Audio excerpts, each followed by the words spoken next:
Patrick, éleveur de vaches allaitantes en Wallonie, accorde une grande importance à l'efficacité de son travail. Son objectif, réduire la pénibilité et améliorer la sécurité. Je suis Patrick Muller, agriculteur-éleveur. Ma vision du travail, c'est de tout faire pour me faciliter la tâche. Donc là maintenant, je vais vous montrer quelques points que j'ai améliorés sur l'exploitation pour me faciliter le travail et pour travailler efficacement.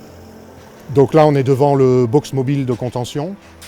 Box parce que ça permet de laisser l'animal plusieurs jours dedans s'il faut lui renouveler des soins pendant plusieurs jours.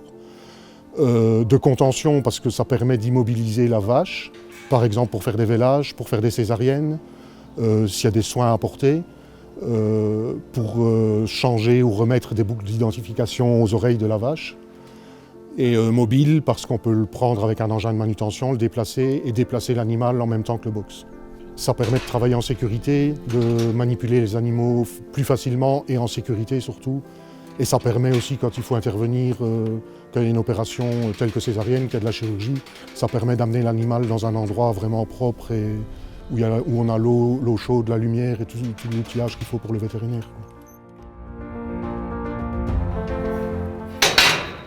Donc l'intérêt des portes sur ce box mobile, c'est les verrous automatiques qui permettent de refermer toutes les portes sans devoir actionner le verrou, comme je viens de le montrer. Patrick a remplacé son couloir d'alimentation central de 5 mètres par un couloir d'1,50 m.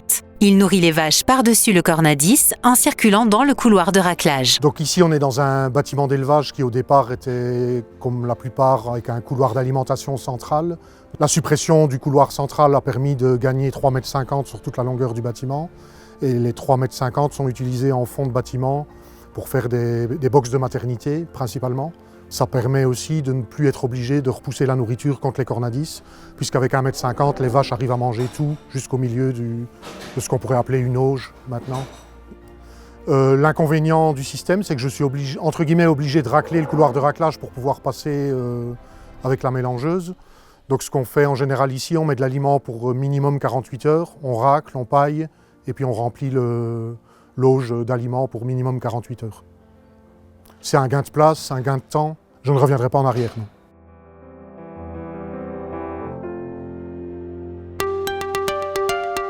On est ici devant un dispositif de contention mobile, une partie en barrière légère, une partie en barrière lourde sur la partie couloir.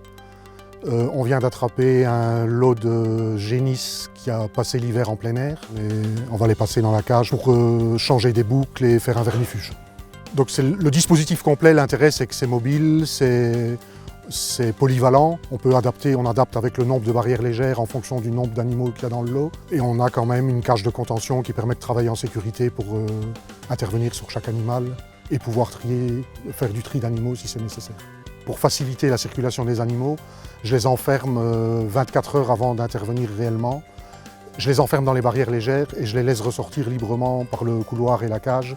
Et le lendemain, j'interviens réellement et elles ont eu le temps, 24 heures, de s'habituer à la circulation dans le couloir et dans la cage. Et comme ça, je peux intervenir seul, sans stress, ni pour moi, ni pour les animaux.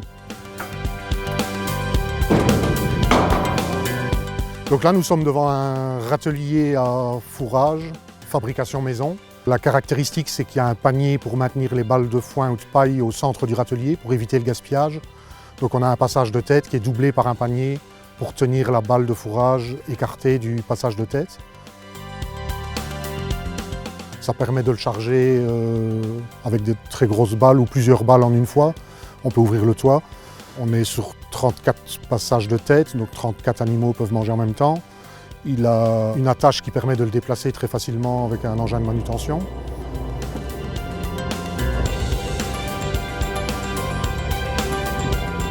On a un cône dans le fond qui permet à ce qu'il n'y ait pas de résidus de nourriture. Les vaches peuvent tout manger. Mais le fond du râtelier, il n'y a pas de fond dans le râtelier. Donc s'il y a des corps étrangers ou des résidus, des cailloux, on lève le râtelier, on le déplace et puis on peut ramasser ce qui reste dans le fond. Il n'y a pas d'opération de nettoyage de la mangeoire. En comparant avec des râteliers du commerce, j'estime que le gaspillage de foin est divisé par 4 ou 5 à peu près, c'est pas évident à quantifier. Et l'intérêt aussi, c'est qu'on peut le charger avec des balles de 3 mètres de long, même plus de 3 mètres, ce qui n'est pas le cas des râteliers standards du commerce. En général, on est limité à maximum 2,50 m.